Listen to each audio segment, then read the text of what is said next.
Boa noite a todas e todas. Sejam bem-vindas à live do Sindusprev. A live de hoje ela é mais dedicada aos servidores e servidoras da saúde, né? Tanto em âmbito nacional quanto estadual. Meu nome é Alcieres, eu sou servidor do INSS, diretor do Sindusprev. Eu quero iniciar essa live agradecendo a presença do diretor Daniel Emanuel, que é diretor do Sindusprev, RS e da FENASPES, e da Lúcia Pádua, que é servidora do Ministério da Saúde, Vigilância em Saúde, diretora da FENASPES, do coletivo Mudança e Renovação, membro do Fórum da Saúde do Rio de Janeiro e do Comando de Mobilização de Saúde Federal do Rio de Janeiro, na defesa da saúde estadual, universal e de qualidade. E também da diretora Sandra Natividade, que é diretora da Secretaria dos Trabalhadores do SUS, membro do Fórum Estadual em Defesa do SUS, e representante do Sindusprev no Conselho Municipal de Saúde. Tendo em vista essa questão da Covid, né, nós estamos operando das nossas casas, então já peço a compreensão de todas e todas, caso tiver alguma intercorrência, algum problema na transmissão. O nosso objetivo principal hoje é promover um debate para a categoria, principalmente para os servidores da saúde. A gente vai fazer uma avaliação da conjuntura geral dessa crise que a gente está passando do Covid-19, e também da parte econômica, né, dos impactos econômicos da crise. Depois nós vamos abordar a situação da saúde nacional, sobre condições de trabalho, insumos, distribuição de EPIs, etc. E também vamos falar sobre a situação do Estado do Rio Grande do Sul e do município de Porto Alegre. Eu quero aproveitar a oportunidade e pedir para todos e todas que ainda não curtem a página do Sindusprev RS no Facebook, aproveite agora para curtir e assim acompanhar as notícias, os movimentos do nosso sindicato. Vocês ainda podem seguir a gente no Instagram, buscando por Sindusprev RS, e no Twitter, no @Sindusprev_RS. E ainda temos o nosso site, que é o www.sindusprevrs.org.br. E eu quero pedir também para que todos compartilhem essa live. Já compartilhem agora, porque tem muitos servidores que podem estar interessados na live, interessados em se informar sobre as situações atuais da saúde no país, e esse vídeo poderá ser muito útil para eles também. Então, a gente vai começar agora com o diretor Daniel, que vai falar sobre a conjuntura geral. Em seguida, a gente vai ter a diretora Lúcia Pádua sobre a situação da saúde nacional, e nós vamos finalizar com a diretora Sandra Natividade, que vai abordar mais a situação do Estado e do município de Porto Alegre, tá? Ao final, nós vamos deixar um espaço para perguntas, né? Então, quem tiver dúvidas durante a transmissão, quiser algum esclarecimento, a gente vai ter um espaço para tirar essas dúvidas no final. Então, boa noite, Daniel. Como você avalia essa crise agora do corona, né? E a gente vai conseguir sair dela com o menor dano possível em cima dos trabalhadores? Bom, boa noite, então, pessoal. De fato, nós estamos vivendo uma situação bastante difícil aí com a chegada do coronavírus com força, ainda mais agora, né? Já faz quase um mês, mais de mês já que os primeiros casos começaram a aparecer no país, e de lá para cá, todos os esforços, né, dos trabalhadores, enfim, da saúde, foram no sentido de evitar, né, a propagação da doença, que mais pessoas ficassem infectadas. E nós estamos chegando agora no momento em que, de fato, a doença está se consolidando. Vamos começar, já começaram a aparecer várias mortes, né, relacionadas à doença, então já está ficando uma situação bastante preocupante. E efetivamente, né, eu acho que a gente tem que avaliar quais são os impactos que a chegada do coronavírus ela traz para nós, né? Então, efetivamente, nós temos, no primeiro momento, né, a principal preocupação, a primeira preocupação que nós temos agora é com os efeitos imediatos dessa doença. Esses efeitos eles se desdobram em dois caminhos, tá? Um deles é a doença em si, né? A questão que nos coloca uma preocupação com a saúde, com a vida, tanto dos trabalhadores da saúde quanto dos trabalhadores de um modo geral, né? Várias medidas foram tomadas desde o início, como, por exemplo, instituição de trabalho remoto em vários órgãos no poder público, fechamentos de escolas, fechamentos de universidades, na própria área de saúde que não tem como se afastar, né? Tem que estar na linha de frente no enfrentamento da doença, mas tem uma reivindicação, uma preocupação muito grande com a distribuição de EPIs, com a distribuição de condições, de fato, de trabalhar, né, de uma forma segura, e nós estamos vendo que isso está sendo bastante falho, até porque já começaram a aparecer várias mortes de profissionais de saúde que estão trabalhando na linha de frente, o que é muito preocupante, né? Além das preocupações que nós temos com a doença em si, né, a parte da saúde, da vida das pessoas, tem os desdobramentos econômicos da chegada do coronavírus. Ou seja, com as medidas de afastamento, de isolamento social, evidentemente que a produção tende a paralisar, os serviços tendem a paralisar, tende a andar de uma forma mais lenta. Então, a gente está vendo agora que o comércio está funcionando de uma forma mais lenta, trabalhadores, por exemplo, mais precarizados, como o motorista de Uber, não estão conseguindo mais subsistir, porque não tem mais viagens, as pessoas não estão mais circulando. Isso pode também se desdobrar. Várias fábricas, por exemplo, colocaram a questão de férias coletivas, de um turno diferenciado de trabalho, e isso efetivamente tem um impacto econômico, né? Principalmente nos setores mais precarizados. Então, trabalhadores autônomos, informais, que não conseguem trabalhar, né, não tem como ganhar o seu ganha-pão, não tem. Então, essa é uma preocupação bastante grande, são os efeitos imediatos que nós temos da doença. Mas, além disso, nós também temos os efeitos de longo prazo dessa doença, né? Ou seja, várias coisas já estão se desenhando, muitas delas, inclusive, estão sendo apresentadas como resposta emergencial para a crise, mas que ela tem um desdobramento prático para depois da crise. Exemplo mais prático, né, é a questão do novo contrato de trabalho, da possibilidade de reduzir a jornada de trabalho com redução salarial, flexibilização da jornada de trabalho. Existe uma pressão muito grande, principalmente dos setores econômicos, das indústrias, das grandes empresas, né, que essas medidas que são emergenciais hoje, elas se perpetuem para depois da doença, né, depois de passado, porque que eles estão alegando? Vai trazer uma enorme crise econômica, uma dificuldade de recuperação da economia do país depois da crise, né? E é necessário que todos deem sua cota de sacrifício. O problema é que quem eles estão planejando que dê sua cota de sacrifício são justamente os trabalhadores que vão ter, conforme o plano que eles estão apresentando, o programa que eles estão apresentando, eles vão pagar com uma precarização ainda maior do trabalho. Né?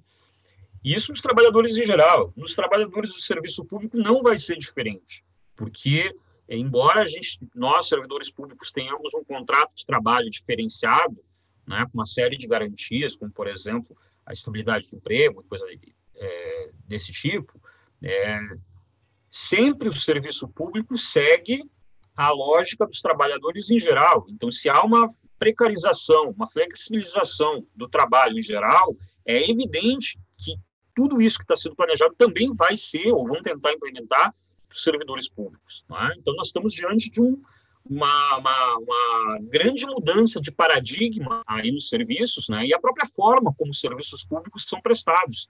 Né? Não é o caso da saúde, porque não tem como ser diferente, de lidar diretamente com as pessoas, com os pacientes, mas, por exemplo, em outros ramos do serviço público, por exemplo, eu sou servidor do INSS, as principais discussões que nós tínhamos antes da crise eram justamente o fechamento de agências e o cerceamento do atendimento à população.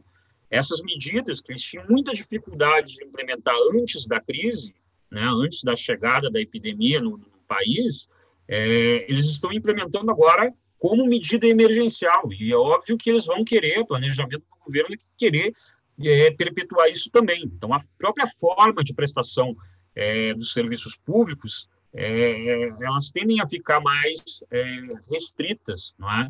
E o exemplo nós já estamos vendo aí, essa própria ajuda emergencial que as pessoas estão receberam, né, com uma medida dos trabalhadores autônomos, trabalhadores informais de R$ 600, uma série de casos que tem surgido aí que é necessário fazer o acerto de dados no CPF, as pessoas não encontram, não conseguem atendimento, aquelas filas quilométricas, né, que a gente está vendo na frente da Receita Federal para buscar atendimento, contrariando inclusive as medidas sanitárias aí para prevenir, gerando aquelas aglomerações gigantescas, né? Então, a lógica do próprio serviço público tende a se perpetuar nesse sentido, e justamente porque os governos, né, como já vinham antes, tanto o governo federal quanto os governos estaduais, municipais, trabalham na lógica da economia, simplesmente. Então, a qualidade do serviço público, a questão de segurança, de direitos trabalhistas, tudo mais, ela é subordinada à lógica da economia. E essa lógica da economia, evidentemente, vem atender e vem de encontro aos interesses do grande capital, das grandes empresas, dos bancos, principalmente, né? Então, nesse marco aí, tanto dos efeitos de curto prazo e de longo prazo, eu acho que nós temos visto, talvez, o que mais marca a conjuntura política na verdade, um agravamento de uma situação que já vinha de antes. Né? O governo tem surgido, não só do governo, mas de vários especialistas, vamos dizer assim, que o Brasil vinha numa dinâmica de recuperação da crise. Mas, na verdade, não vinha. O desemprego continuava muito alto. A própria economia rastejava, continuava, não era muito dificultoso chegar a 1% de crescimento do PIB, ou seja, nós vimos, de fato, numa estagnação, que é fruto de uma crise que nós vivemos no país desde 2012, 2013, né, econômica, que depois se descambou numa crise política, com o impeachment da Dilma, com a subida do Bolsonaro ao poder, enfim. E agora, com a chegada do vírus, na verdade, essa crise política que não tinha sido resolvida, tanto política e econômica, ela se agrava ainda mais. Os problemas se tornam mais iminentes, né? Então, nós temos visto aí, basicamente, a crise política, eu já relatei aqui de antemão, a tendência é que com a paralisia dos serviços, com a paralisia, vai ter uma dinâmica de aumentar o desemprego, vai ter uma dinâmica de restrição ainda maior dos serviços públicos, em que pese eles estão aprovando uma série de ajudas, mas o próprio serviço público como um todo tem uma dinâmica de paralisia, né? E isso também descamba numa crise política, né? As frações que já vinham brigando pelo poder, né? E a gente via, acho que há um mês antes de chegar, um mês atrás, um mês e meio atrás, a principal disputa que existia no país, né, era quem encabeçaria a reforma administrativa, ou seja, que atacaria diretamente os serviços públicos, né? Se falava da necessidade de uma nova reforma trabalhista, que eles estão implementando aos poucos, agora como medida emergencial, e se disputava quem é que controlaria as partes do orçamento público, né? E aí nós já vínhamos vendo uma disputa entre o governo Bolsonaro e a Câmara dos Deputados. E essa crise, essa disputa entre eles, ela se acirrou ainda mais depois da crise. Então, nós estamos visto, inclusive, em torno das medidas de enfrentamento da epidemia. Então, nós temos visto, por exemplo, o governo Bolsonaro, numa completa irresponsabilidade, né, defender a necessidade de abertura indiscriminada do comércio, volta à normalidade, minimizando os efeitos do coronavírus, dizendo que é só uma gripezinha. Agora, essa semana, no domingo, novamente, né, de uma forma temerária, foi participar de atos na frente do Exército que pede a intervenção militar, né, colocando em evidência o choque que está havendo com o Congresso, que, de fato, o presidente da Câmara dos Deputados e alguns governadores, como o governador de São Paulo e do Rio de Janeiro, assumiram a dianteira, né, dessa oposição ao governo Bolsonaro, no sentido de que não, é necessário as medidas de contenção da epidemia. Então, nesse sentido, o governo Bolsonaro, além de não apresentar qualquer saída, qualquer medida concreta para enfrentar os problemas mais evidentes, como desemprego, como a questão da falta de renda, como a questão da própria crise econômica. Além disso, ainda acaba tumultuando ainda mais a questão política, acaba causando ainda mais crise, né? Uma questão irresponsável diante de uma doença tão preocupante que nós estamos enfrentando. Então, nesse sentido, o governo Bolsonaro se torna o principal entrave, vamos dizer assim, político, no sentido do enfrentamento ao coronavírus. E nesse sentido, nós colocamos que é necessário derrotar imediatamente o governo Bolsonaro. Se coloca a tarefa imediata de derrotar o governo Bolsonaro, de limitar poderes, de tirar o próprio Bolsonaro do poder, como forma de enfrentar a crise. Agora, nos colocar na oposição direta ao Bolsonaro não significa que nós depositamos nossas confianças, né, no Congresso Nacional, nos governadores, muito pelo contrário. Né? A discussão que teve até semana passada, numa divisão que existia entre o ministro da Economia, Mandetta, né, que foi demitido, porque também se opunha ao Bolsonaro. Na verdade, o Mandetta, e todo mundo deve lembrar, foi um dos principais autores e articuladores da nova forma de financiamento da saúde, que nada mais é do que retirar dinheiro da saúde, né? Ao não passar as verbas pela quantidade de habitantes nos municípios e passar a repassar o repasse de verba pela quantidade de pessoas inscritas no SUS, significa uma redução de verbas. Então, este projeto, capitaneado pelo Mandetta, ia de acordo com os interesses das grandes empresas operadoras de saúde, de enfraquecer ainda mais o SUS, colocar a necessidade de privatização, de repasse do dinheiro público para a iniciativa privada, para as operadoras de saúde na iniciativa privada, e foi o Mandetta o principal articulador disso. Né? E isso é uma das principais causas que hoje, né, nós vemos pelo sucateamento da saúde. Então, hoje, quando se precisa do sistema de saúde o mais fortalecido possível, né, nós vimos tanto o ministro da Saúde, que saiu com louros de herói, né, no combate ao coronavírus, foi um dos principais responsáveis pelo sucateamento da saúde. Não apenas ele, os governos anteriores, desde muito tempo, o sucateamento da saúde é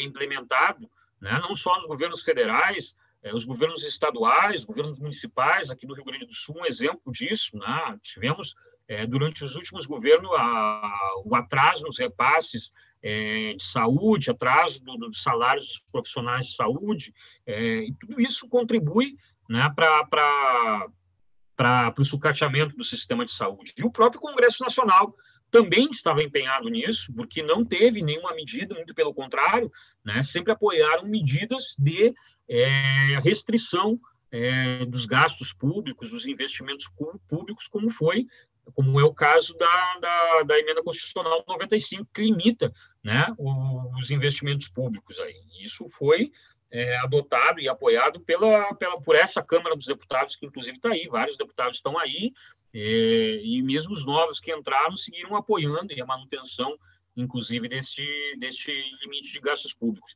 Então, também não depositamos nenhuma confiança, por mais que os deputados, senadores e governadores estão tendo uma postura um pouco mais, podemos dizer, responsáveis perante a crise, por defender o isolamento social, por defender medidas que buscam evitar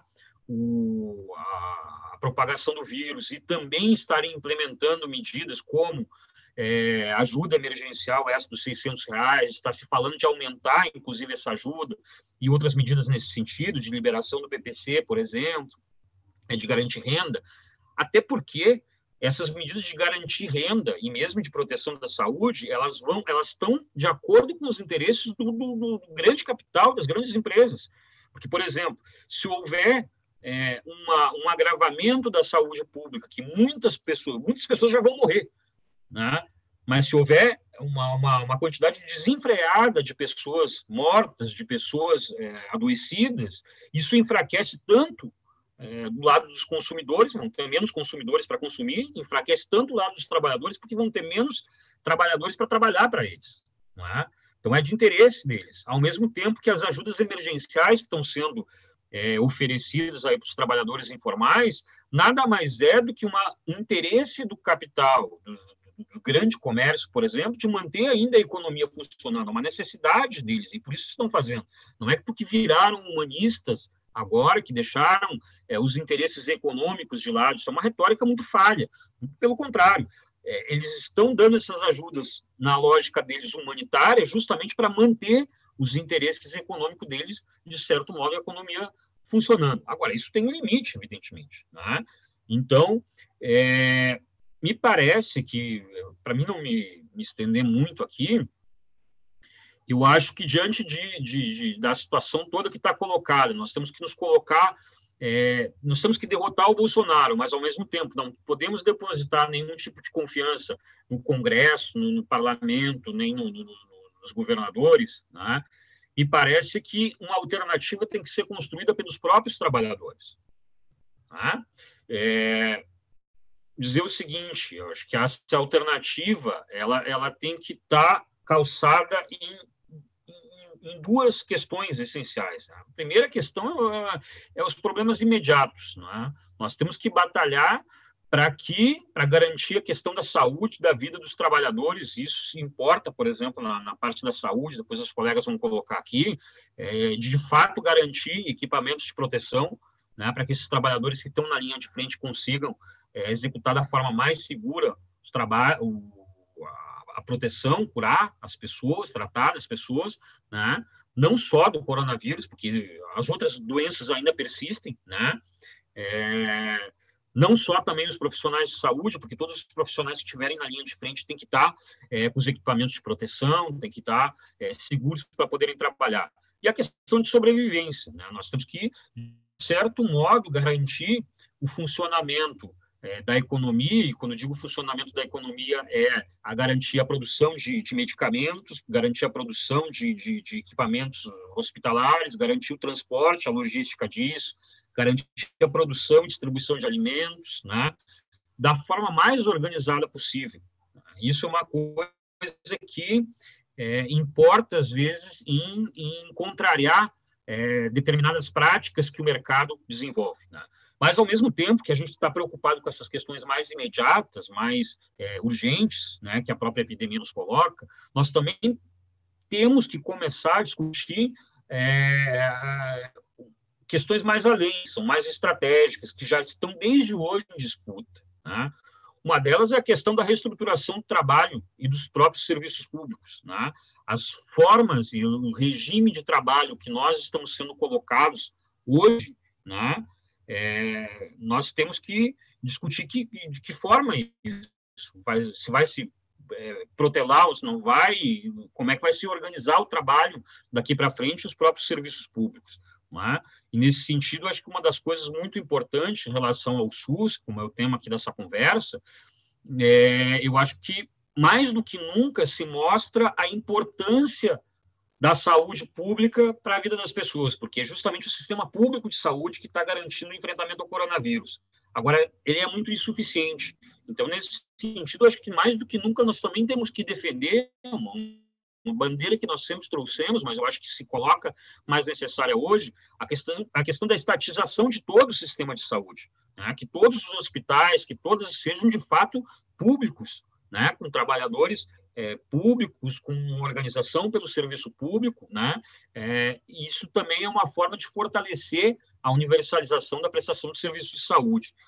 E outra coisa que eu acho que é muito importante, que está diretamente relacionada à questão da área de saúde, nós temos que organizar a produção de medicamentos, de equipamentos médicos, não é? Porque é latente a falta de medicamentos nos postos dos hospitais públicos, e de equipamentos, isso é visto todos os dias, e agora com a epidemia se agrava ainda mais. Né? Então, acho que no país nós temos que ter uma preocupação.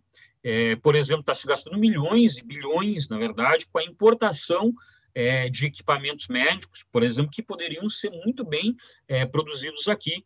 né? E se o grande problema que nós temos aí é a questão da lei de patentes, bom que se quebre as patentes dos medicamentos e dos equipamentos médicos necessários para garantir a saúde pública. Então, na verdade, eu acho que nós estamos hoje, né, ao mesmo tempo que a epidemia agrava a crise, né, que nós já vimos vivendo, ela também coloca medidas imediatas necessárias para resolver os problemas que estão colocados na sociedade aí, né? Eu acho que nós estamos diante também de uma situação de grande transformação na sociedade. Nós temos que aproveitar e nos apropriar de todos esses debates aí que estão colocados. É isso. Muito obrigado, Daniel, pela sua fala, né? Nós conseguimos perceber, então, a importância do SUS, né, da saúde pública de qualidade. Desde o golpe de 2016, nós vimos sofrendo muitos ataques, né, na saúde, a criação do teto de gastos, né? O ano passado mesmo, o orçamento da saúde foi diminuído em 9%. Esse ano nós estamos com uma crise de dengue, né, de 72% de aumento em relação ao ano passado, que veio agravar ainda mais a crise do Covid. Então, nesse cenário todo, a gente vai falar agora com a Lúcia. Então, boa noite, Lúcia. Né? Não só os servidores da saúde, mas toda a população está preocupada com o sistema de saúde nessa crise, né? Tanto no atendimento no corona, quanto a outros atendimentos. A gente já vinha aí com uma superlotação do sistema de saúde, numa situação de normalidade, né, de atendimento. Agora, com essa explosão de casos de corona pelo qual a gente está passando, a situação vai ficar bem complicada. Então, a gente quer saber qual a situação geral da saúde no país, principalmente do SUS. Os trabalhadores estão recebendo o suporte necessário para as funções, né? O sistema de saúde vai suportar essa crise?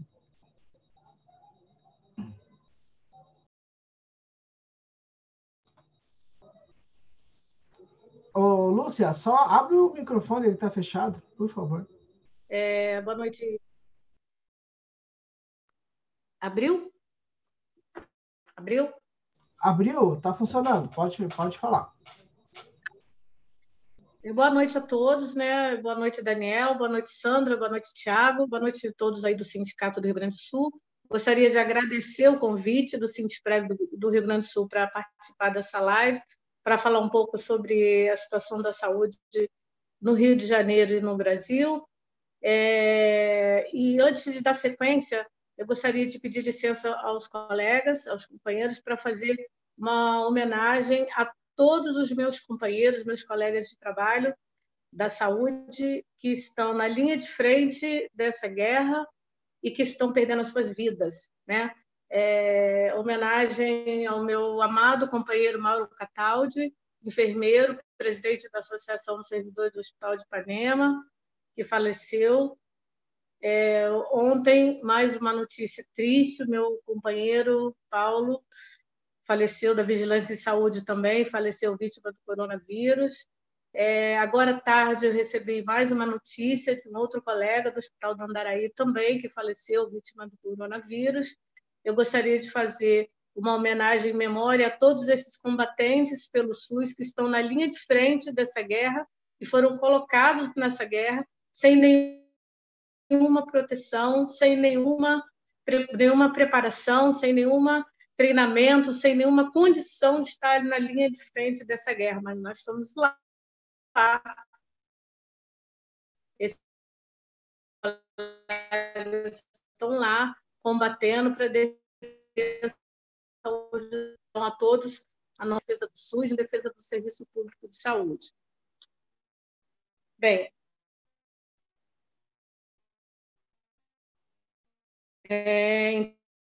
então, respondendo um pouco das questões que colocou.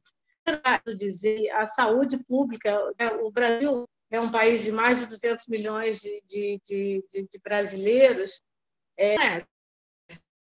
Nós temos um sistema único de saúde, que é um sistema que atende a todos, independente de ser rico ou pobre, de ser empregado ou desempregado, de ser negro ou branco, enfim, é um sistema universal, um sistema integral, um sistema que atende a jovens e idosos, que não discrimina a condição social de ninguém. com todas as deficiências que esse sistema, que jamais teve o seu financiamento dentro da necessidade, né? Nós temos um sistema de saúde importante, né, para atender a população no momento de guerra como esse. Contudo, esse sistema vem sofrendo ataques muito grandes no último período, especialmente com a votação da emenda 95, né? A emenda 95, que diminuiu recursos de forma absurda, né, para o SUS, e os efeitos dessa emenda 95 aprovada em 2016, nós estamos sentindo agora, né?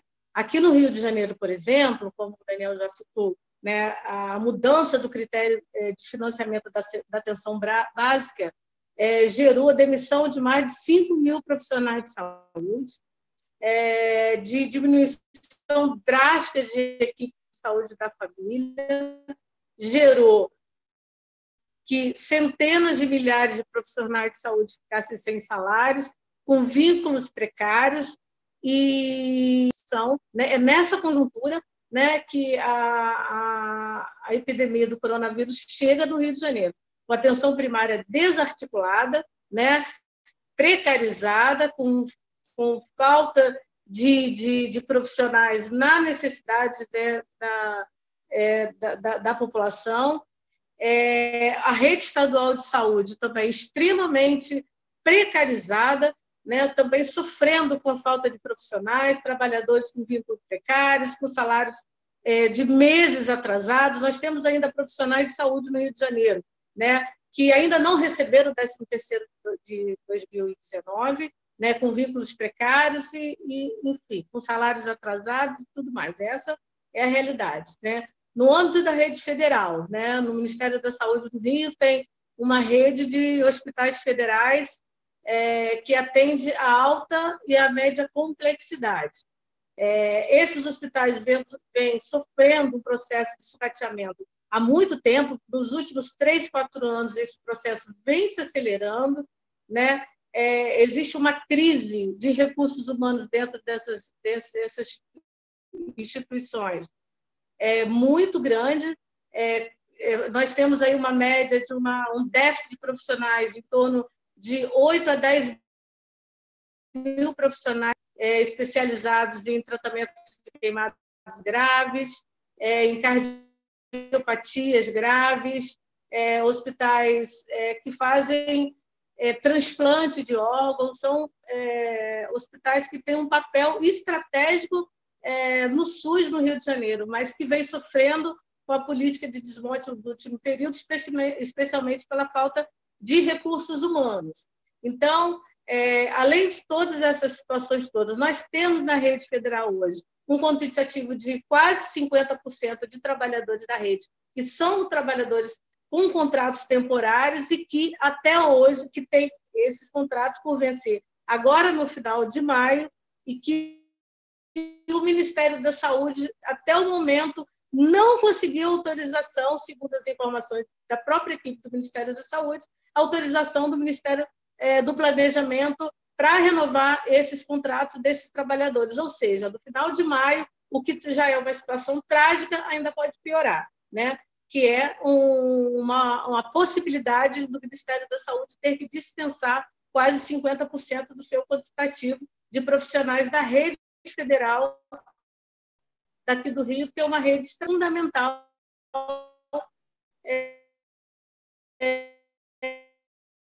no SUS do Rio de Janeiro.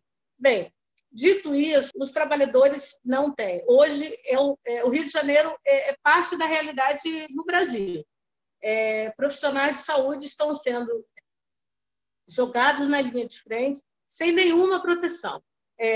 Ausência, né, de equipamentos de proteção individual. Nós não temos luvas, não temos máscara, não temos capote, não temos gorro, não tem nada.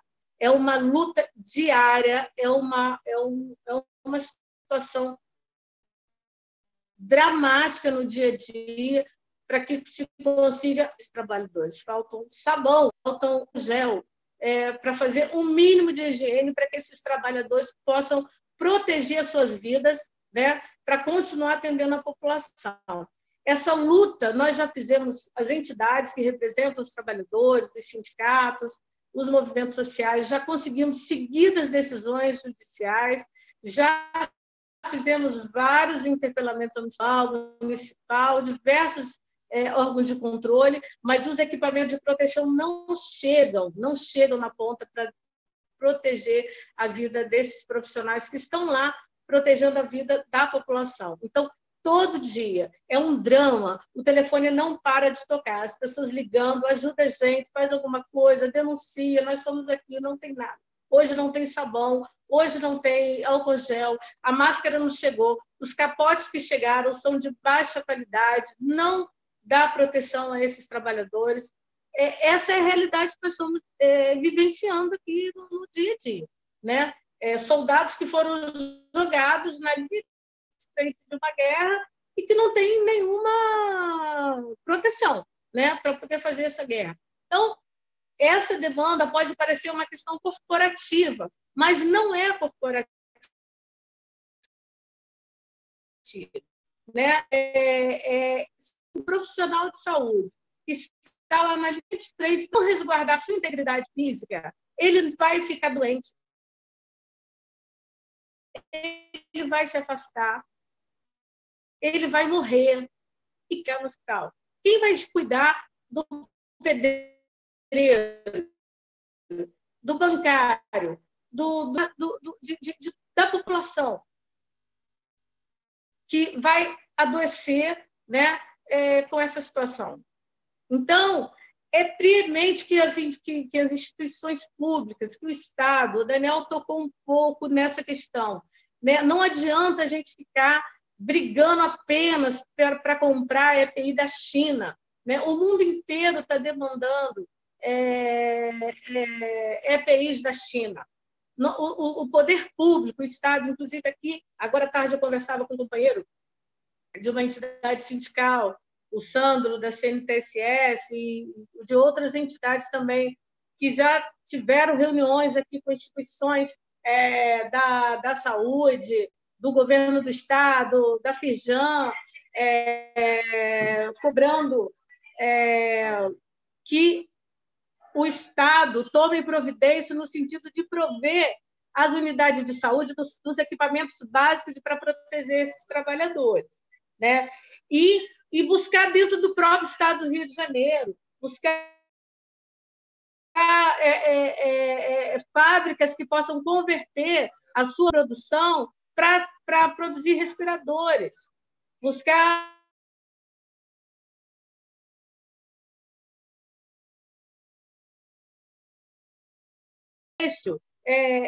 que possam produzir que podem produzir luvas para proteger esses trabalhadores, esses profissionais.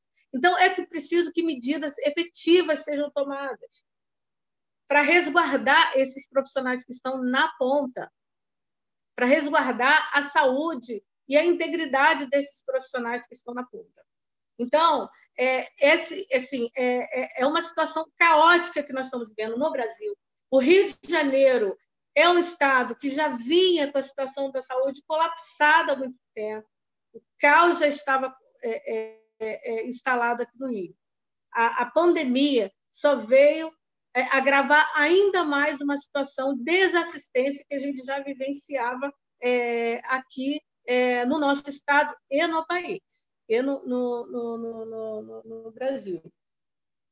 Então, assim, era isso que eu queria falar de início, né? Enquanto trabalhadores, né? Enquanto profissionais de saúde que estão na linha de frente dos hospitais, da vigilância em saúde, que estão fazendo as visitas domiciliares, é uma questão também gravíssima, porque o Estado, os municípios, o Ministério da Saúde também não garante EPI para esses profissionais que fazem visita domiciliar, que não tem teste, não tem luva, não tem máscara, não tem álcool gel, não tem proteção nenhuma, que precisam dar continuidade ao trabalho, porque a dengue não vai deixar de existir enquanto o coronavírus está aí, né? A chikungunya não vai, a zika vírus não vai, então é preciso prover esses trabalhadores de proteção para que eles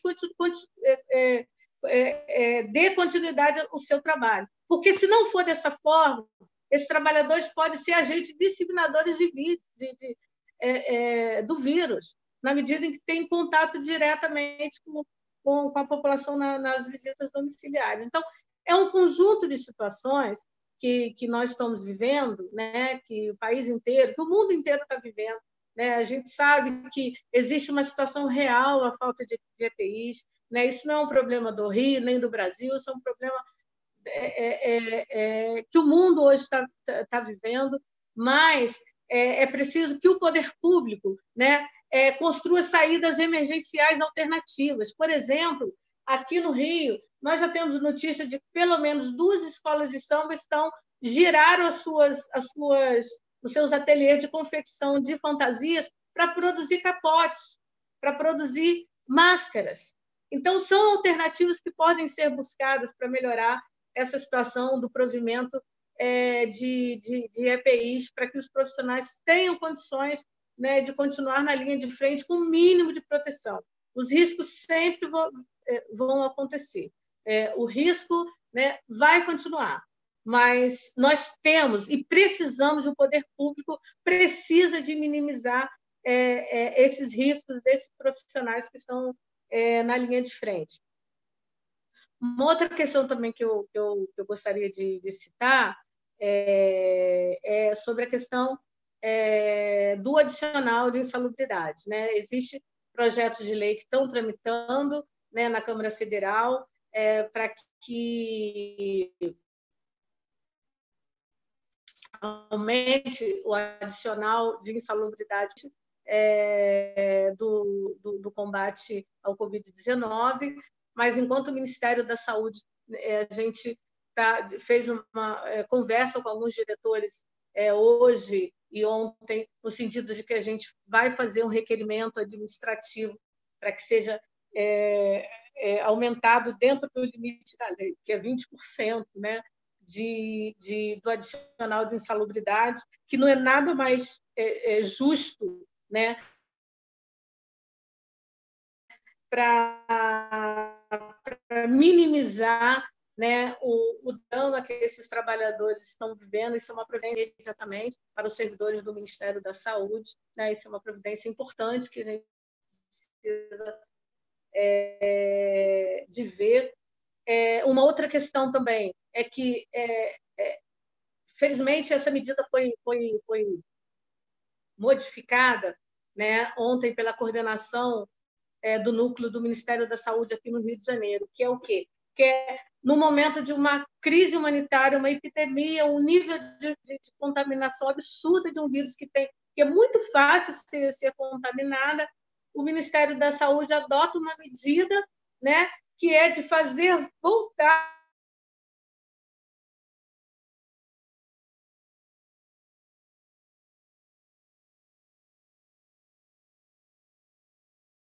apertar o dedo numa maquininha sem proteção nenhuma, né, chamando a aglomeração em frente de umas máquinas que não funcionam, né, que felizmente isso foi revertido ontem também, né, por uma decisão aqui, por interposição também das entidades aqui no Rio de Janeiro contra essa situação. Então, assim, é uma situação dramática, né, do ponto de vista humanitário de uma epidemia.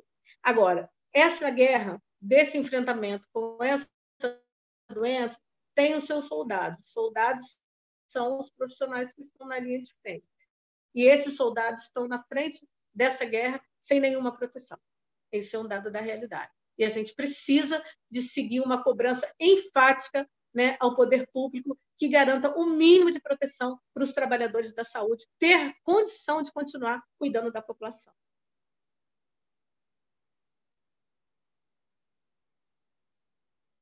Muito obrigado, Lúcia, pela sua participação. A gente que não trabalha na saúde, né? Eu mesmo sou servidor do INSS, como eu falei, a gente tem uma noção de que a situação está bem complicada, de que o trabalhador da saúde está precarizado, né? A gente vê notícias aí na grande imprensa, principalmente da questão de aumento de carga horária, de tudo, né? Do parcelamento de salário em alguns estados, mas de fora assim a gente não tem uma noção tão direta, tão forte como a que você deu agora. Realmente a situação do pessoal da saúde está precária, já era precária, né? E agora com o Covid está bem mais complicado. Esperamos que o governo federal tome medidas, né? Tanto o governo federal como o estadual, para melhorar essa situação.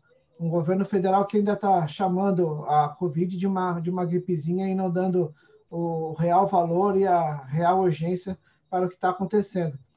Eu quero só reforçar para o pessoal que está assistindo a live agora que podem colocar a pergunta ali no chat, tá? Qualquer pergunta a gente vai responder depois da fala da Sandra. E compartilhem a live com as pessoas, com os conhecidos. Curtam aí nosso canal, nossa live no Facebook. Nós temos aí um conteúdo já no Facebook, tem a live anterior do INSS e outros movimentos que o Sindesprev já realizou. Então, agora nós vamos falar com a Sandra. Boa noite, Sandra. Nós vimos que a situação nacional está muito complicada, né? Está péssima, a gente não tem uma perspectiva boa de proteção dos trabalhadores de saúde. Os trabalhadores da saúde não estão com o suporte necessário. Nós sabemos que há aulas interrompidas, que as crianças estão em casa e muitos pais da saúde, né, dos profissionais de saúde, muitos filhos estão sem assistência. Eu, pelo menos, não ouço falar de nenhuma ajuda que os profissionais de saúde estão tendo nesse momento para ter o suporte na sua vida pessoal.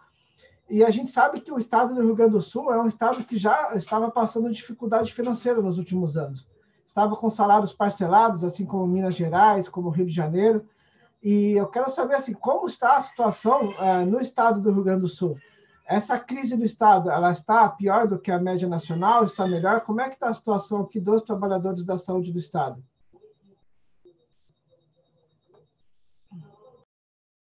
A crise na saúde no Rio Grande do Sul não se iniciou hoje. Os últimos governos têm sucateado a saúde com o objetivo de privatizar, bem na contramão do que o diretor Daniel colocou, né? Falou na estatização da saúde, aqui está ocorrendo o contrário. Aqui, em Porto Alegre, essa crise tem se ampliado com o governo do prefeito Marquesan, com a extinção do IMES, Instituto Municipal de Estratégia da Família, os pronto atendimento, como a Bom Jesus, a Lomba do Pinheiro, entregues para serem administrados por empresas privadas, né, como a SPDM, que é a Associação Paulista para o Desenvolvimento da Medicina, empresa essa que tem em seu currículo o histórico de já ter sido banida de outros estados por má gestão e envolvimento em escândalos de corrupção em contratos públicos. E mais as unidades básicas de saúde que estão sendo privatizadas através da terceirização com empresas, com entidades filantrópicas, através da substituição de trabalhadores estatutários por equipes terceirizadas. O mesmo tem ocorrido com o Hospital Presidente Vargas, que já foi, há algum tempo atrás, um hospital de referência no Estado, quando ele era federalizado, né? Agora, como a gestão municipal, ele está totalmente sucateado, mas também está listado para receber o serviço de obstetrícia e a UTI neonatal do Hospital São Lucas da PUC. Os trabalhadores da saúde pública das três esferas, saúde privada, seletista ou terceirizada, independente do vínculo trabalhista, do local do trabalho que exerce também suas funções, estão na linha de frente neste momento de crise sanitária e merecem, é claro, toda a nossa atenção e cuidado. A orientação do sindicato para os trabalhadores é que denunciem todo e qualquer tipo de assédio por atendimento sem condições de se precaver da contaminação, que denunciem a falta de insumos e EPIs, que cuidem das suas vidas para poder cuidar das outras, né? Para os servidores federais, a nossa orientação é que sigam a Instrução Normativa 21 e preencham as declarações de autocuidado e que juntem essas comprovações, né, atestados e encaminhem para suas chefias para encaminhar para o RH junto com a efetividade. Outra situação é sobre a avaliação de desempenho, né? O Ministério da Saúde, sem a menor preocupação, né, com a vida dos trabalhadores em plena crise sanitária, apenas informou que o 10º ciclo de avaliação foi adiado para o dia 20, ontem, né? 20 de abril. Porém, na semana passada, o sindicato entrou com ação judicial exigindo a imediata suspensão da avaliação com manutenção dos pontos do ciclo anterior até que se extinga a quarentena. Também estamos debatendo a insalubridade, periculosidade para os trabalhadores que estão na linha de frente dessa pandemia. Outra situação é a superintendência, que devido à pandemia do Covid-19 está com atendimento presencial suspenso, mas atendendo trabalho remoto, né? Todas as demandas que chegam através do telefone ou por e-mail estão sendo atendidas. Colegas, assim, a gente, claro, vai sair dessa pandemia, né, mais unido, mesmo afastados e prontos para enfrentar o que vem por aí. Assim, não fique em casa sofrendo sozinho, né? Entre em contato com o sindicato através da Secretaria da Saúde do Trabalhador ou mesmo a Secretaria dos Trabalhadores do SUS, tá? Para a gente poder juntos enfrentar mais uma vez o avanço do capital sobre a saúde do trabalhador. É isso, Ciência. Muito obrigado, Sandra, pela participação. Foi de grande valia, assim, a gente saber como é que está a situação aqui no Estado. Estou vendo aqui se tem perguntas, né? A primeira aqui que eu localizei no chat é da Maria Luísa da Silva. Ela está perguntando se o Ministério Público, como ele se posiciona, como é isso, se algum de vocês tem alguma informação sobre o posicionamento do Ministério Público.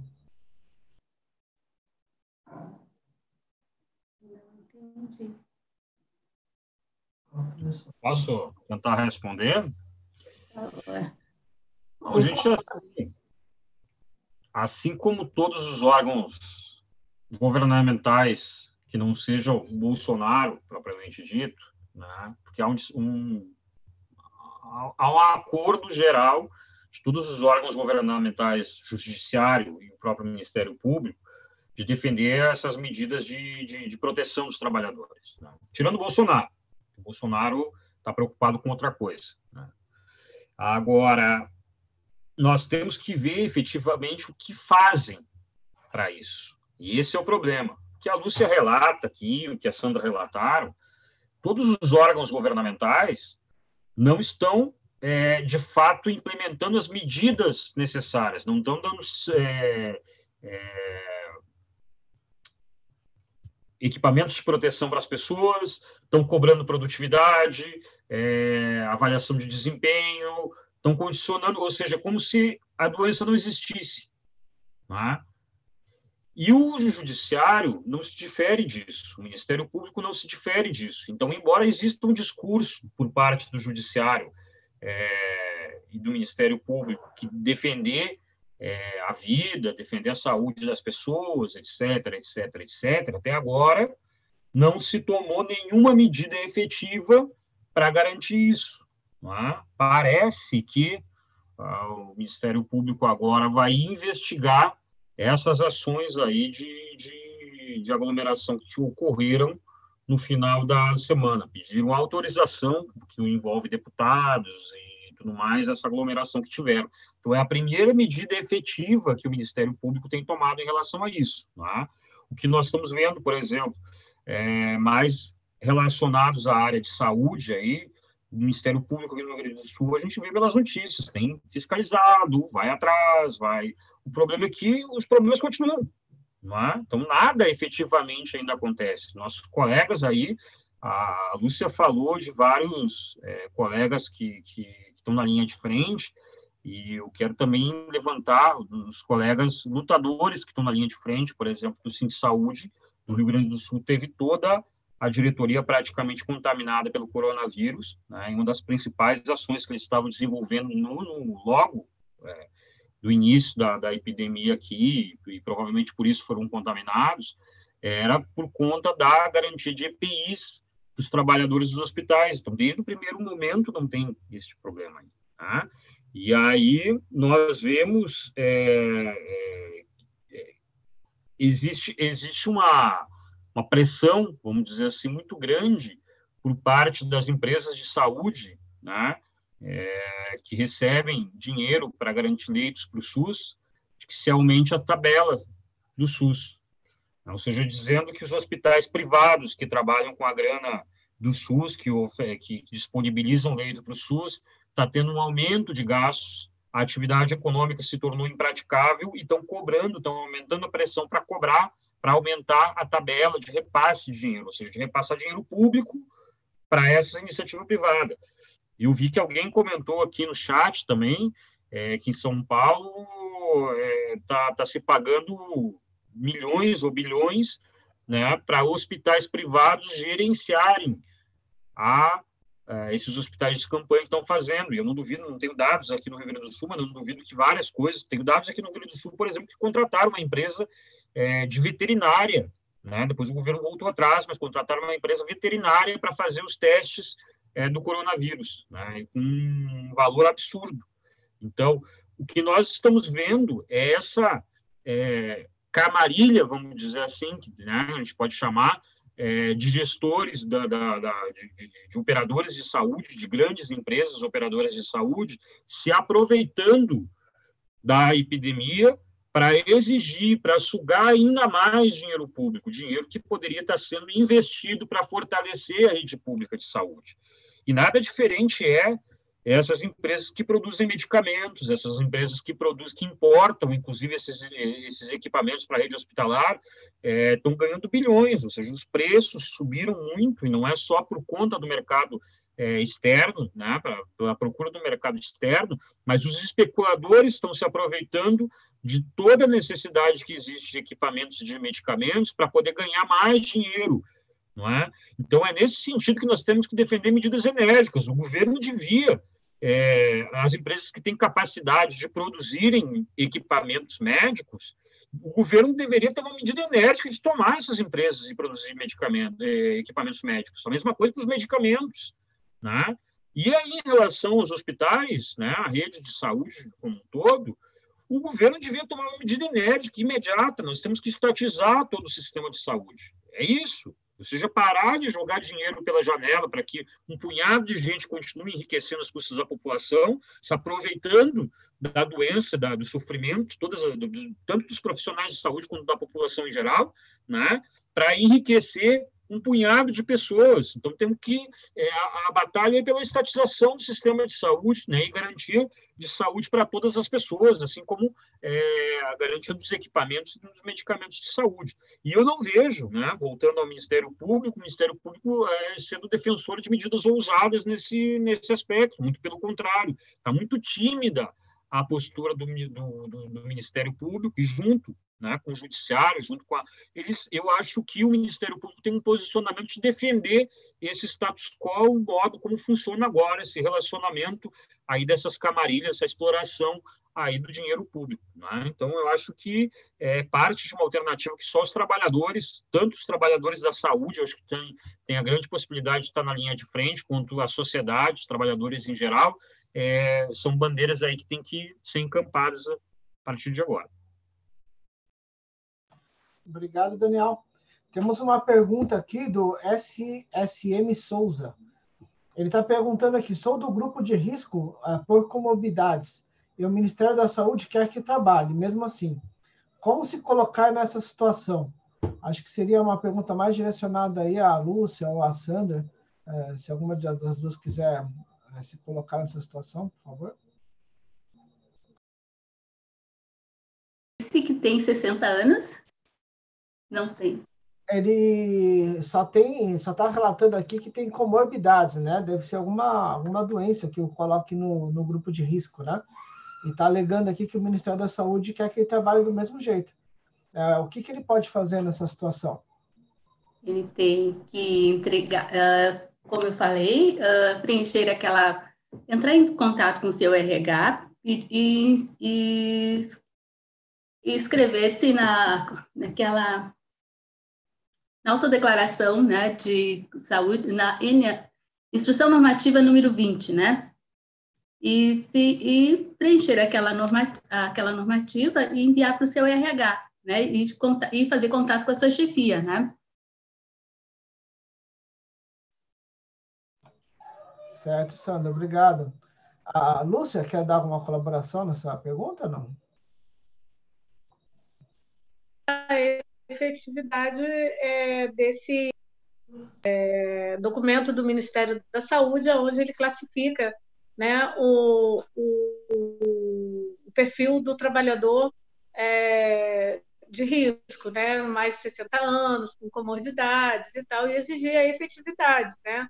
Aqui no Rio, a gente tem encontrado muita resistência por parte de algumas direções de hospitais, né, de algumas chefias, né, em afastar o trabalhador com mais de 60 anos da linha de frente, enfim, tem toda uma dificuldade, mas a gente está exigindo o cumprimento, né, desse ofício do Ministério da Saúde. Sobre essa questão que o Daniel falou, sobre como tem sido o comportamento do Ministério Público, né? De um modo geral, o Ministério Público tem acolhido as demandas, né, das entidades, né, no sentido de obrigar o poder público a prover equipamentos de proteção individual para os trabalhadores. Acontece que a resposta do poder público é que está tomando as medidas, que está tentando comprar, não sei o quê, importar, e fica por isso mesmo, né? Os equipamentos não chegam e o Ministério Público não toma outras providências, que é cobrar do poder público que medidas, para além da importação da China, estão sendo tomadas, né? Como converter plantas físicas da indústria para produzir equipamentos, produzir respiradores, produzir equipamentos aí para garantir o funcionamento dos hospitais. Então, é preciso, sim, né, que o Ministério Público tenha uma atitude mais proativa, né, nessa luta para proteger não só a população, né, minimizar os riscos e garantir a instalação plena dos hospitais de campanha, com todos os equipamentos necessários, mas garantir também os equipamentos de proteção individual dos trabalhadores. Obrigado, Lúcia. Eu tenho aqui uma pergunta do Estênio e também uma pergunta da Suelen Saluto. Né, elas são parecidas, a Suelen abrange mais a questão do home care e o Estênio, a questão geral dos trabalhadores que trabalham em hospitais, por exemplo, né? Vou aqui usar o começo da pergunta do Estênio Dias, ele diz assim, a falta de EPI e EPC é crônica, histórica no SUS e no privado. Agora, todos conseguem enxergar. Por que atinge todos os segmentos do setor, os pacientes e familiares? O que fazer? Então, assim, aí a Suelen, ela está perguntando... Uma grande dúvida que tem é a respeito da saúde e segurança dos profissionais que atuam na modalidade de home care. Quais as medidas serão tomadas para essa modalidade? Então, assim, a dúvida deles, na verdade, é que os profissionais de saúde, né, eles têm familiares, eles têm pessoas, muitas vezes em casa, que têm alguma doença que os deixa na situação de risco, eles têm idosos em casa, né, e estão sem EPI, sem proteção individual. Né? Tem alguma ação ou algo que o Estado está fazendo, algum apoio para os profissionais de saúde nesse sentido, para que eles trabalhem com segurança e algum apoio para a questão familiar dos profissionais? Nada, Tiago. Aqui no Rio, por exemplo, muitos profissionais estão optando por não ir para casa, né, sair do plantão, ficar em hotel, né, pago com seu próprio bolso, para não ir para casa, para não contaminar a família. Né? Muitos profissionais têm idosos na família, têm crianças, têm pessoas com comorbidades e que possam estar mais vulneráveis a uma contaminação. Então, esses colegas estão optando por não ir para casa, dormindo em hotel. Tem colegas que estão mais de um mês sem ir em casa, né, para tentar proteger a sua família. Quer dizer, mais um custo, né? Além de estar longe dos seus familiares, dos seus filhos, né, da sua família, é mais, né, um custo, né, que esses trabalhadores estão tendo que desembolsar, né, para fazer esse enfrentamento. Uma outra questão também que o Daniel colocou sobre a questão dos leitos privados, né? Nós estamos tendo algumas iniciativas aqui no Rio de Janeiro em relação a essa questão. Na Assembleia Legislativa e na Câmara Municipal, foram apresentados por projetos de lei na Assembleia Legislativa, né, articulado com os movimentos sociais, no sentido de incluir todos os leitos, né, na regulação. Tanto os leitos privados também estariam sendo requisitados para cuidar, para atender os pacientes, né, vítimas de coronavírus. Isso no âmbito da Câmara Municipal e no âmbito do Estado também já estão sendo apresentados projetos de lei, né, no sentido de forma emergencial, no sentido de garantir, né, que os leitos privados também estejam à disposição para o atendimento da população. Isso é uma medida importante, né, no sentido da estatização, né, do sistema de saúde, né, dessa epidemia, que a vida tem que ser o valor maior a ser assegurado, né? Não a propriedade privada. A vida tem que estar acima de tudo. Obrigado, Lúcia. Daniel, quer se colocar também? Não, eu acho que a respeito aí do que a Lúcia fala, tá? De garantia do atendimento, né, de estar sendo requisitado os leitos privados, há uma diferença, né? Eu acho que é importante a gente salientar, é uma medida importante, ela é necessária, inclusive ela é prevista na própria legislação, quando tem estado de emergência, quando tem estado de calamidade, que o poder público possa requisitar não só equipamentos médicos, mas qualquer bem essencial e necessário para o atendimento, né, da emergência ou da calamidade pública. E nós estamos vivendo uma situação de calamidade pública, né? Acho que é muito importante isso. Qual é que é o problema? Que eu acho que a gente tem que se alertar para isso. É óbvio que a medida imediata é se apropriar desses leitos, não é? Para garantir o atendimento imediato da população. O que nós temos visto, infelizmente, é que nessa negociação para concessão de leitos, né, tem sido feito negócios que têm prejudicado muito o Estado. Acho que um exemplo no hospital da Amazonas, se eu não me engano, eu vi a notícia aqui de relance, alugaram um hospital que não estava sequer pronto por bilhões, não é? O exemplo que alguém colocou aqui é que se colocou os hospitais de campanha de São Paulo por um preço exorbitante. O exemplo aqui do Rio Grande do Sul, que se contratou uma veterinária, um laboratório veterinário para fazer os exames do Covid, né, por um preço exorbitante. Então, tudo que está sendo adotado até agora é por um preço exorbitante do Estado. Que é um grande problema, enorme, isso aí, que a população tem que estar atenta. É óbvio que nós temos que nos utilizar desses leitos da iniciativa privada, agora não temos que pagar nenhum tostão por isso, eu penso. E, nesse sentido, eu acho que a gente coloca a necessidade de estatização do sistema de saúde. O sistema público, o sistema de saúde como um todo, deve ser público, não é? Não deve ter sistema de saúde privado, que isso é uma necessidade da população como um todo. E é nesse sentido que nós temos defendido a questão da estatização do sistema de saúde.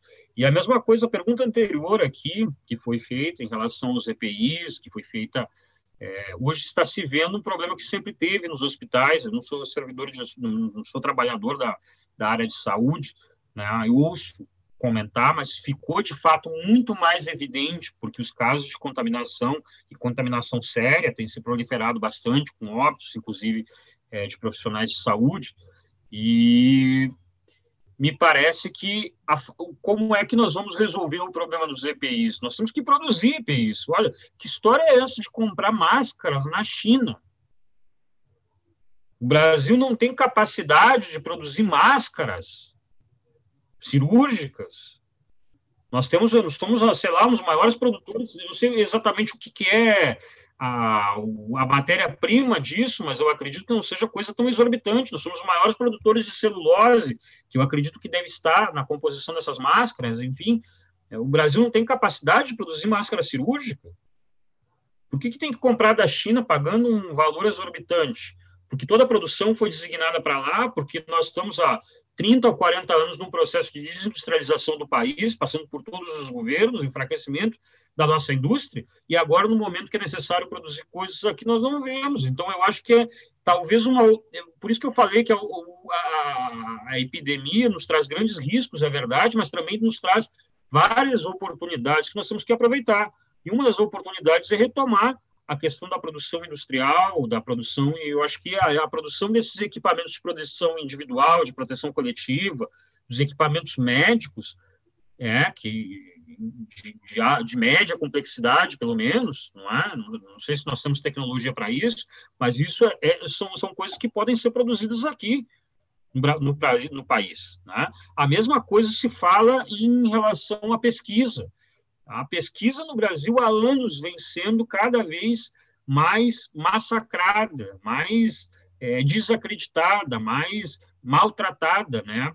Por todos os governos desde que o Brasil é o Brasil, na verdade, não é? E agora com o governo Bolsonaro mais ainda.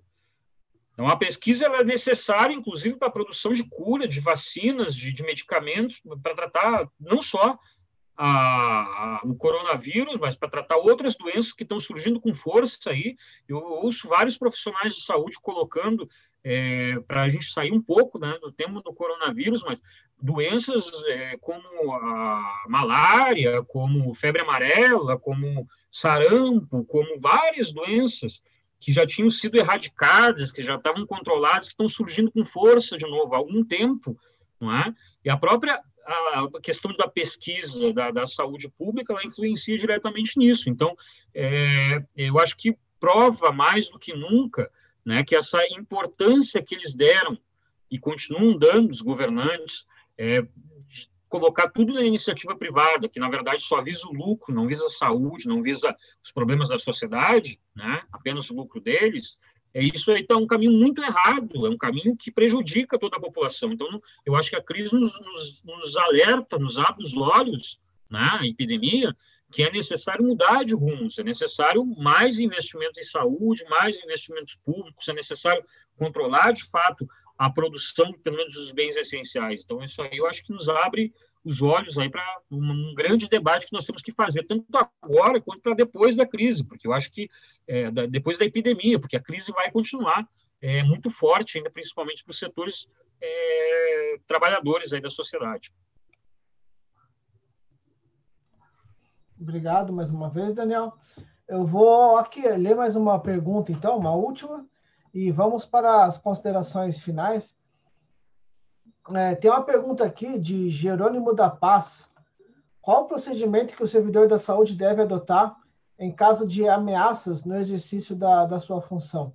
Né? Para os profissionais aqui do Rio Grande do Sul, eu já vou adiantando, né, que denunciem para o sindicato, tá? Ali no Facebook, nós temos uma publicação fixada com todos os contatos do sindicato agora nesse momento de Covid.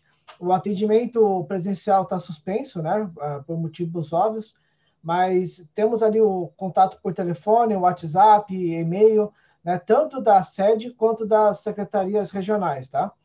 E em relação aos outros locais, acho que a Lúcia e a Sandra, se quiserem complementar, o que o servidor da saúde que sofreu algum assédio ou for forçado a fazer alguma coisa que não deve no exercício da sua função, o que ele deve fazer, além da denúncia ao seu respectivo sindicato? Eu vou referendar o que você mesmo está falando, Alcieres. Procure o seu sindicato em qualquer situação, dificuldade, principalmente a Secretaria da Saúde do Trabalhador, né? Ou a Secretaria dos Trabalhadores do SUS, sempre, ok? Lúcia, quer complementar? Pode falar?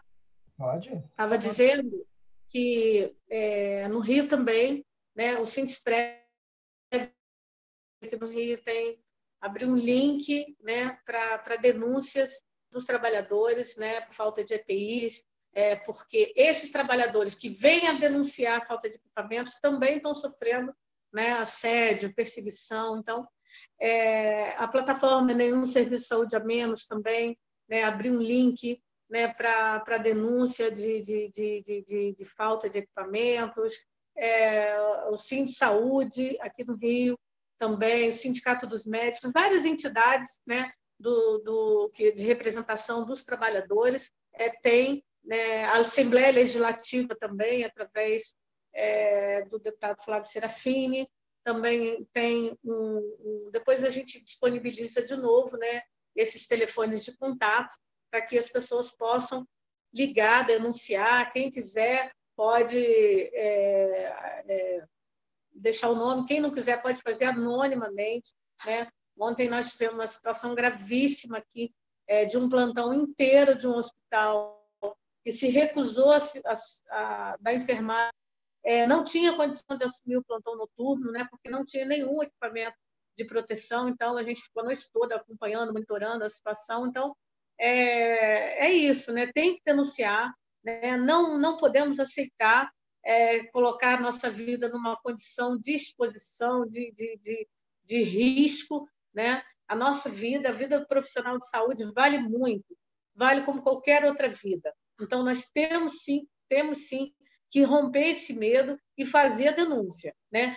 Não aceitar, né, essas condições desumanas que estão sendo impostas para nós.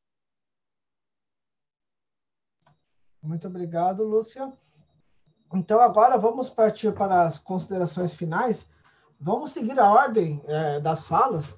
Então, vamos iniciar aí as considerações finais com o Daniel. Antes dele falar, só quero reforçar que, além do Face, né, quem não tiver acesso ao Facebook para pegar os telefones de contato do sindicato, nós temos também o site do Sindesprev, né, que é o www.sindesprevrs.org.br. Lá também tem todos os telefones, e-mail de contato, para quem tiver qualquer denúncia, quiser entrar em contato com qualquer setor do sindicato, pode procurar tanto os contatos no site do Sindesprev quanto no Facebook. Então, Daniel, vamos agora com as suas considerações finais. Eu quero fazer umas considerações finais aqui para não finalizar, né? Porque eu acho que estava acompanhando aqui, a gente não consegue acompanhar bem ao vivo aqui o chat, né? Por aí a gente não consegue ver também as perguntas aqui que o Alcéres vai nos passando. Mas eu acredito que se houveram perguntas que não foram respondidas e tal, depois a gente vai tentar também responder nas publicações do sindicato, né? E essa live, na verdade, é uma iniciativa que a gente está tomando para procurar aproximar, né, as pessoas, né, diante desse isolamento, dessa dificuldade aí de contato mais próximo, da gente manter as reuniões como a gente costumava manter, né? Acho que é uma iniciativa bastante importante aí que a gente está tomando, né? E uma experiência também de a gente se apropriar dessas ferramentas aí que também podem ser usadas para depois da crise aí, depois de acabado o momento de isolamento social, né? Acho uma experiência muito grande aí para nós, e eu quero agradecer aí pela audiência de todo mundo aí que nos acompanhou, né? Compartilhem, eu acho que o vídeo vai seguir disponível aí, e eu acho que nós temos que fazer mais dessas lives aí, a gente está planejando, inclusive, né, para manter uma regularidade aí entre essa comunicação aí com a categoria, com os trabalhadores e com a sociedade em geral. Aí. Muito obrigado, Daniel. Então, agora, por favor, Lúcia, você pode fazer suas considerações finais, por gentileza? Bem, eu queria dizer o seguinte, mais uma vez agradecer ao Sindesprev do Rio Grande do Sul pelo convite. Eu estou à disposição, né, para novas reuniões virtual, e dizer assim que eu acho que o Brasil, né, está pagando um preço, né, por décadas e décadas e séculos de uma desigualdade social que é incompatível, né, com o processo civilizatório, né? Nós estamos diante de uma pandemia que afeta a todos, né, como se diz na literatura médica, mas vai afetar principalmente os mais pobres, os mais vulneráveis. Nós estamos diante de um vírus que a gente não sabe direito como ele se comporta, né? Tudo é muito novo, e quando esse vírus chegar na população, nas populações mais carentes, como é aqui no Rio de Janeiro, onde nós temos as populações das favelas conglomeradas, muito próximas, né? Muito juntas e tal, a gente ainda não tem a dimensão, né, da tragédia humanitária que esse vírus pode causar. É muito fácil, né, chamar o isolamento social e ficar nos seus apartamentos confortáveis.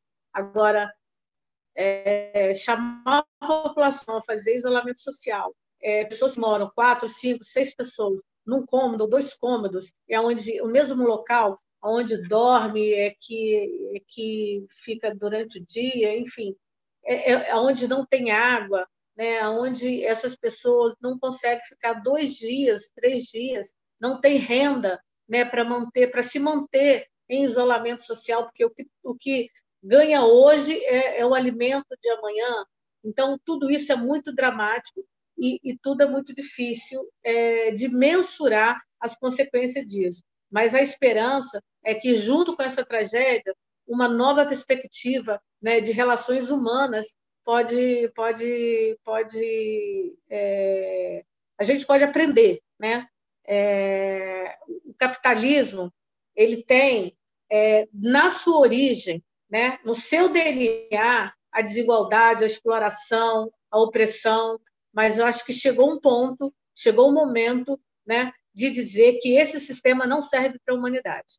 E esse sistema tem essas consequências: degradação do meio ambiente, doenças, guerra, fome, desigualdade.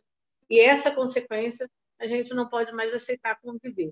E, por fim, eu acho que abre uma janela também para o SUS. Há anos e anos, né, Sandra? A gente vem aí nessa luta em defesa do SUS, falando, dizendo da importância desse sistema, um sistema que ousou a prover serviços de saúde igualitário, universal para uma população de mais de 200 milhões de habitantes, e com todas as suas deficiências, com todos os seus inimigos, né, privatistas, né, é o que hoje pode assegurar à população do Brasil um pouco mais, né, de conforto no meio dessa tragédia. Então, eu acho que o SUS sai fortalecido.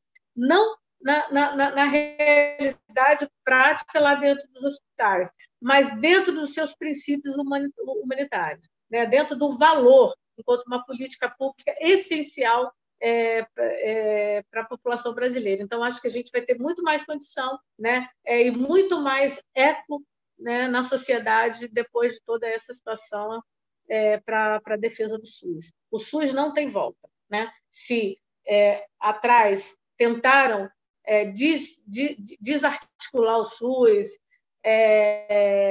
desmoralizar enquanto uma política pública, dizer que o SUS é uma utopia, é um sistema que é inalcançável, enfim, esses arautos da privatização estão derrotados, na minha opinião. Acho que agora a gente vai ter condições muito melhores para defender o Sistema Único de Saúde como a principal política pública do país e uma das principais políticas públicas do mundo. Então, mais uma vez, obrigada e um abraço a todos. Sigamos. Muito obrigado, Lúcia. A gente que agradece aqui a sua participação. Você somou bastante aqui na nossa live, aos nossos companheiros e companheiras do estado do Rio Grande do Sul. Fica nosso abraço fraterno para você. E, Sandra, por favor, agora as suas considerações finais.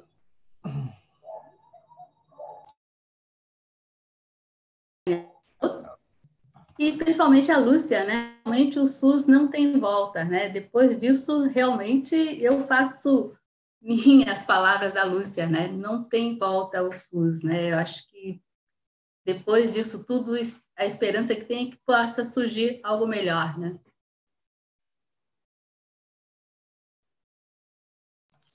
Muito obrigado também, Sandra. Eu quero agradecer, lógico, né, aos três, tanto a Sandra, ao Daniel e a Lúcia, né? Sem eles não seria possível nós fazermos essa live. Eles que dispuseram um pouco do tempo, né, que poderiam estar com suas famílias, poderiam estar fazendo outras ações, para dividir aqui as informações e o conhecimento com a gente. Quero agradecer a presença de todos que estiveram nessa live. Reforço aqui o pedido para que compartilhem a live do Sindesprev, que se inscrevam no nosso canal do Facebook, no YouTube, e acompanhem as notícias do sindicato, porque os nossos sindicatos agora serão muito importantes na luta para a manutenção do SUS e para a luta contra o Covid, que é uma guerra contra o inimigo invisível, uma guerra pela qual nós não estamos preparados o suficiente, há muito a ser feito ainda, e nós, trabalhadores e trabalhadoras, vamos sim vencer essa guerra contra o Covid, e vamos cobrar do governo para que atitudes positivas e que atitudes assertivas sejam feitas. Então, obrigado mais uma vez a todos e uma boa noite.